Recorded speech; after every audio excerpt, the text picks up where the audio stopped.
नागपुरात छगन भुजबळांच्या नेतृत्वात आज ओबीसी संघटनांचा मेळावा। दरम्यान राष्ट्रीय ओबीसी महासंघाचे बबनराव तायवाडे या मेळाव्यात उपस्थित राहणार का याकडे सर्वांचं लक्ष। पालकमंत्र्यांच्या हस्ते प्रमाणपत्रांचं वाटप, पण मला ते बघायचंय। वाटप झालेल्या कुणबी प्रमाणपत्रांवर जरांगे पाटलांना संशय। प्रमाणपत्र मिळालेल्या सर्वांना अंतरवालीमध्ये येण्याचं जरांगेंचं आवाहन। राज्य सरकारच्या हैदराबाद गॅझेटला विरोध। विनीत धोत्रे यांनी दाखल केलेल्या याचिकेवर आज सुनावणी होणार, तर 2 सप्टेंबरचा शासन निर्णय मागे घेण्याची याचिकेत मागणी। सुनावणीपर्यंत ओबीसी प्रमाणपत्र न देण्याची सुद्धा केली मागणी। ओबीसी नेते लक्ष्मण हाकेंची बीडमधल्या माजलगाव मंजरथ या ठिकाणी दुपारी 1 वाजता सभा। हैदराबाद गॅझेटचा काढलेला जीआर रद्द करण्याची हाकेंची मागणी। बीडमध्ये धनगर समाजाचा आज मोर्चा। धनगर समाजाची एसटी प्रवर्गातून आरक्षण देण्याची मागणी, तर हैदराबाद गॅझेट लागू झाल्यानंतर बंजारा कोळी समाज सुद्धा एसटीतून आरक्षणासाठी आक्रमक।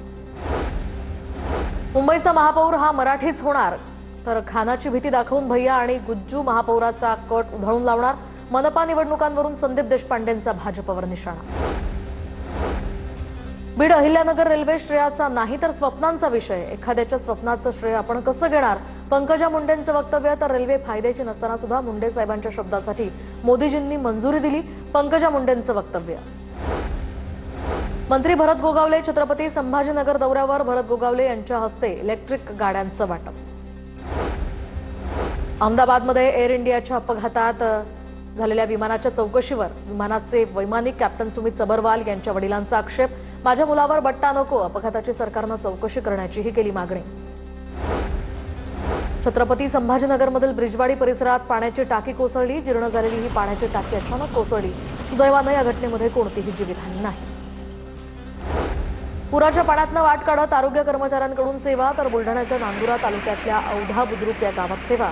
ग्रामस्थांच्या मदतीनं पुरातनं वाट काढत गावामध्ये आरोग्य सेवा दिली। नाशिकच्या लासलगाव कृषी उत्पन्न बाजार समितीनं केंद्रीय समितीकडे शेतकरी हिताच्या उपाययोजना सुचवल्या। आंध्र तेलंगणाच्या धर्तीवर कांद्याला सबसिडी देण्याची मागणी, तर कांदा अद्याप सुद्धा 50% शिल्लक असल्यानं शेतकऱ्यांच्या अडचणीत वाढ होणार।